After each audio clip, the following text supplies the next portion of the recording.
Hey, it's Frank here with 4D Honeybee. I'm here to reduce my Venus hive from 2 body boxes, from 2 brood boxes down to 1 for winter. And the way I'm going to do it is I'm going to use this fume board. So this thing, you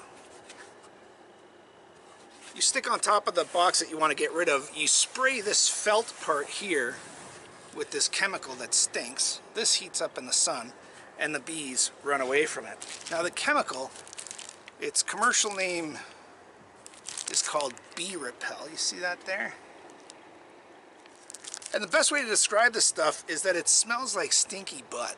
That's really the only way I can describe it. Don't ask me how I have experience with that. But if you look at the actual contents of it, it's buttric acid. Get it? Anyway, so that's what I'm going to do to get the bees down, and then I'm going to feed them with a top feeder and start to ramp up for winter. They've been doing great, so I'm hoping they stay that way. And thanks for joining me at 4D Honeybees.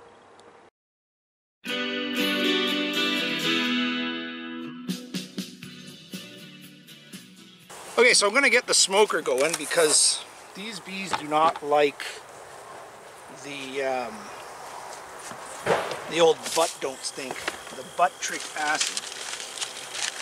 And what I expect to see is the bees will push out of that top box and they'll probably start bearding at the front of the hive. And when I come back to them to put the feeder on, they're not going to be happy. So that's something you need to prepare for if you're doing this. Guess I could have lit the smoker before I turned on the video, but that would make sense, wouldn't it?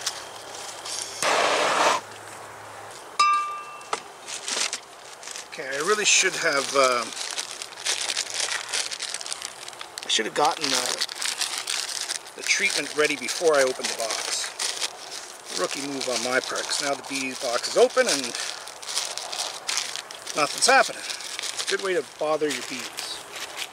Okay, so all I'm doing is taking this and giving it a liberal amount of this stinky stuff. I'm going to do it away from the hive so that I'm not dripping it right on them. Okay, so here's a look at how much I've put on. And that should get them going out of that top box. Let's see.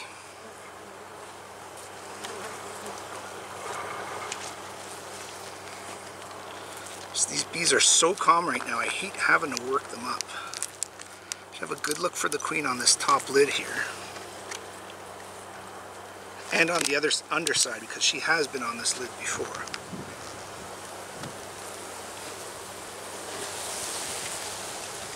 Let's really have a close look for the queen on the underside of this lid.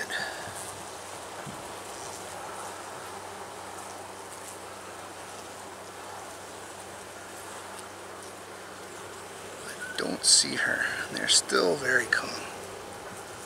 Nice when they're calm like this.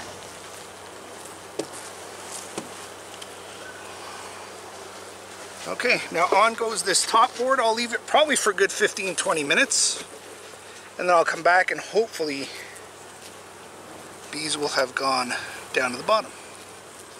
Come on, buddy. Come on, buddy. I find the bees really get dopey around this time of the year. They're landing on funny things and they're kind of crash landing here, there, everywhere. And they kind of look dopey. Okay, we'll let this sit for 20 minutes. I'll get back to it. Okay, so let's see how this thing worked. Now, the plan is that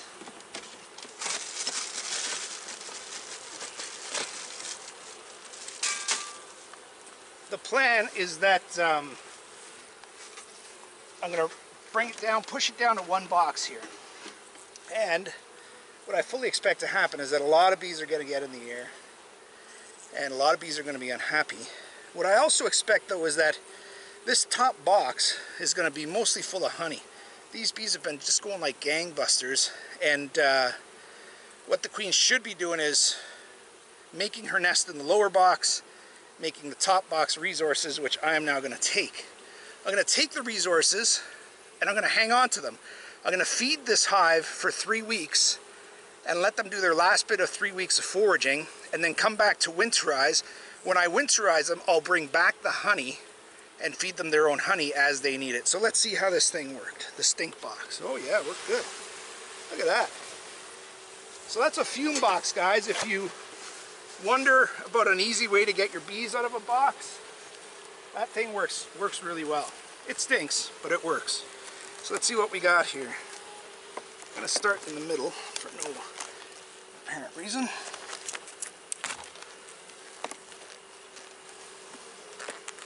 Hoping there would only be bees at the very bottom of these frames, or none. Oh yeah, that's fantastic. Look at this honey frame.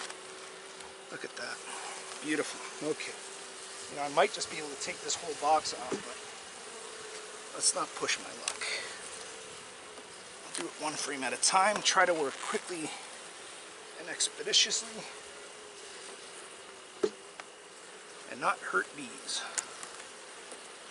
A few bees on here, on this side of the frame. See that? Just the last bit of brood that either didn't hatch out or whatever.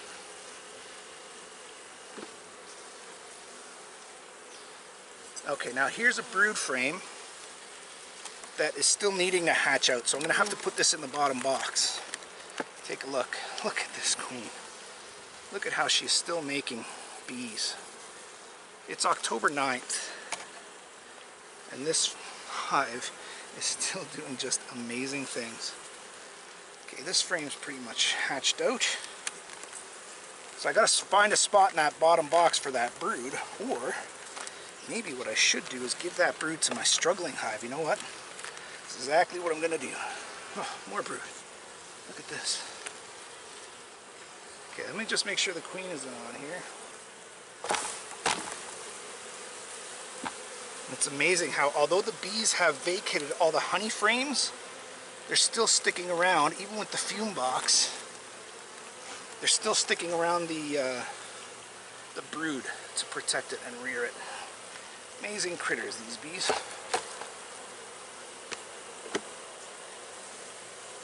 Some more brood coming up here.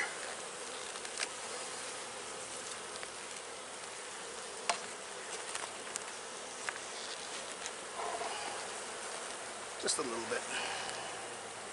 Just in the final stages of hatching that out.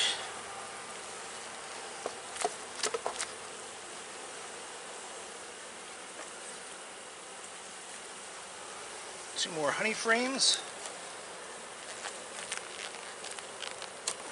Oh, baby. I'll take these guys.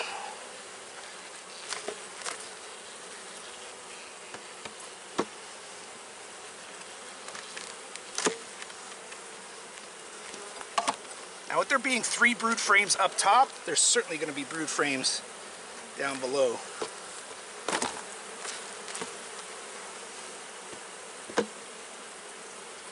Okay. There's a lot of bees down there.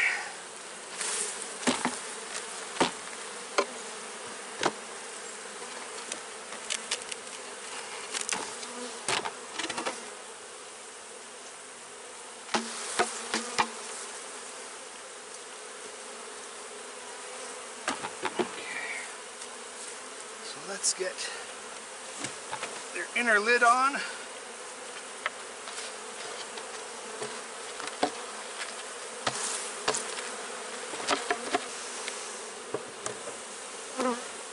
Okay, bees. This is one very, very healthy hive going into winter. Bees. Now we'll get some food in here for them, and they're done. Shut up that box. So the bees, oops,